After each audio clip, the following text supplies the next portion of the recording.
Jeune Seed 1, Yanis Seed 7. Et. Pardon. Du coup, c'est BO3, hein. C'est Mover Semise. Allez, c'est parti. On est sur SBF. Et on va voir ce que ça va donner. Déjà, voilà, Jen qui rentre. Jen, il a un air avec sa corde et épée.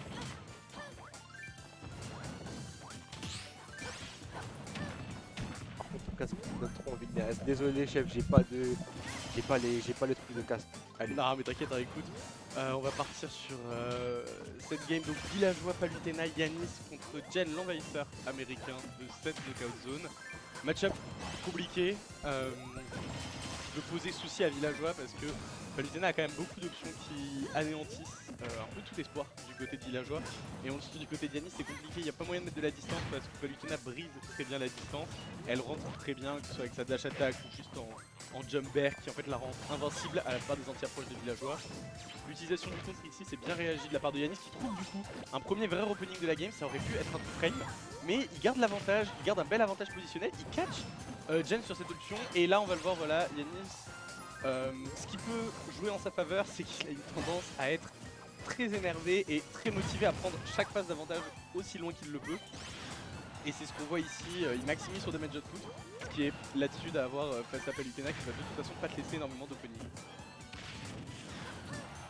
Ce qu'on a ici, donc il a bien rattrapé sur hauteur de pourcent, maintenant il va falloir trouver un kill et là où c'est compliqué c'est que Palutena peut rentrer en bourrant un peu des kill options safe et efficaces, que ce soit back air ou dash attack qui vont gagner face aux lance-pierres de villageois, qui vont gagner. Et là on le voit, drop down nair, la recovery qui est bien couverte, bien exploitée de la part de Jen, qui, de ce qu'on m'a dit, connaît le match-up, a déjà joué avec des villageois outre-Atlantique. Donc il est habitué, il sait que la Rico, même si elle est très bonne, très longue et qu'elle peut être temporisée, elle est exploitable. Ici on va tenter de punir le Nair en Rising qui n'est pas punissable, qui est l'une des meilleures options de villageois et l'une de ses seules options de scrapping. Un peu trop... On avait un peu trop envie de conclure la stock. Du côté de Yanis il sera pris mais très belle réponse des deux côtés. Voilà, on a compris que le point de crispation, le point où la rencontre allait jouer c'était sur la recovery, c'était sur ces échanges. On utilise l'arbre comme moyen de se protéger, comme mur, comme frontière entre les deux. La pousse a été retirée, elle est immédiatement replantée par Yanis qui temporise énormément, qui cherche l'opening et surtout qui comprend que si l'arbre pousse, voilà, il est protégé, il est dans une meilleure situation. Il gagne accès à la hache, même si c'est pas forcément le plus pertinent à ces pourcentages là, mais au moins il trouve quelque chose pour encaisser un peu les hitbox de Palutena, pour freiner son mouvement, freiner sa mobilité. Donc voilà, Yanis qui a pas peur de temporiser au maximum et Jen qui de toute façon ne veut pas prendre énormément de risques sur ces situations là, qui veut attendre au maximum et plutôt laisser Yanis commettre la faute en revenant sur le terrain plutôt que de se risquer à se faire reverse. On trouve la fin du nerf et ça pourrait être dangereux, on est en juggle et on arrive à se repositionner sur la plateforme de SBF. C'est plutôt bien joué du côté de Yanis qui, même s'il n'arrive pas pleinement à trouver son jeu, il n'arrive pas pleinement à trouver ses openings, au moins il évite les assauts de Palutena et simplement en chip damage, simplement en punissant les approches du côté de Jen, il trouve un dégât qui rend cette game plutôt even, alors que finalement Yanis n'a plus l'avantage qu'une fois je pense sur l'ensemble de cette stock. Belle attente, on n'arrivera pas à la punir parce qu'on est un tout petit peu lent du côté de villageois et peut-être même du côté de Yanis. Donc encore une fois, on repart en situation de désavantage juste une fois. On a des pourcentages plutôt even, là il va falloir trouver un petit tour de magie dans le chapeau de Yanis. Il va falloir, et ce tour de magie c'est peut-être l'arbre qui apparaît comme ça au milieu du village et ça lui donne accès à la hache. Yanis il est toujours décisif avec cette hache dans la main, on le voit, il en profite immédiatement pour ce setup. Couper son arbre deux fois, bon, du côté de Jen, on sait qu'il faut à tout prix mettre des dégâts à cet arbre pour épuiser les points de vie, le faire tomber. Et voilà, l'interaction qui est gagnée du côté de Palutena, c'est évident, le back air de Palutena va gagner sur le slingshot de villageois, c'est quelque chose à avoir à l'esprit, donc du côté de Yanis, on ne peut pas simplement utiliser cette option n'importe comment, il faut respecter le positionnement de Jen et ça n'a pas été fait ici, donc ça donne l'avantage à Jen. Dernière stock, on est un peu sur une redite de ce qu'avait été la deuxième stock avec Jen qui prend un avantage positionnel sûr mais qui n'arrive pas à concrétiser face à un Yanis toujours évasif. Mais là l'écart de pourcentage se fait plus insistant, plus grand. Et c'est compliqué même, voilà. Du côté de Jen on a accéléré, on a passé la seconde. Et ça permet de punir Yanis qui se repose un peu sur les mêmes timings, les mêmes patterns.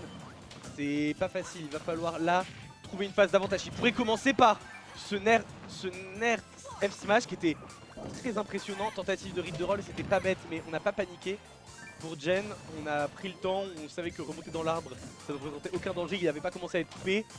Et ça, c'est tellement bon pour Yanis. L'arbre a ralenti l'animation du down smash de Palutena qui oblige Enrico haute qui se mange. Le strong back air, c'est vraiment puissant. Le F smash ne touchera pas. On était en retard, on n'a pas su saisir. Le bon timing est là. Oh, le flipper en haut, en bas. On mange down air, up air. C'est très dur parce que on n'est pas passé loin d'un petit accident pour. On n'est pas passé loin d'un petit accident pour Yanis qui avait trouvé donc ce nerf F smash qui met plus de dégâts quand il tombe de plus haut, donc sur la plateforme de SBF en fait il l'étale extrêmement vite et c'est ce qui a failli coûter la stock à Jen. Il était à 30% mais quelques pourcents de plus et on pouvait déjà s'attendre à une fin de game.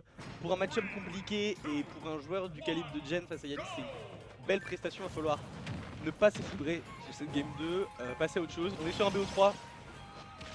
Faut pas être paralysé par la peur que ça se termine maintenant et d'avoir fait un peu tous ces efforts de la game 1 pour rien. Jen pourrait mettre un coup au mental immédiatement avec un edge guard, ce sera pas fait. Mais on n'est pas touché, on est complètement indemne. La pocket un peu paniquée en désavantage. Oh là, en up B, c'est dangereux, ça va donner une free punish à Jen qui ne la prend pas, qui est coincé, englué sur cette plateforme de SPF, ce qui est un répit bien volontiers pour Yanis. La get up attack qui sera pas punie. C'est étrange du côté de Jen, on n'est pas opti sur les punish, mais vu que du côté de Yanis on n'arrive pas à jouer, on n'arrive pas à trouver quoi que ce soit, finalement il n'y a pas besoin d'être complètement opti. Salut, bisous. On rate 3 opportunités de kill de suite, mais on trouve quand même la première vie sans être inquiété le moins du monde, sans prendre le moins de dégâts. Et le lead est énorme finalement, surtout dans le cas d'un personnage comme Villageois qui n'a pas les options, qui n'a pas la possibilité de revenir si facilement. Si on continue à jouer les phases comme on les joue depuis le début du set, si on continue à simplement...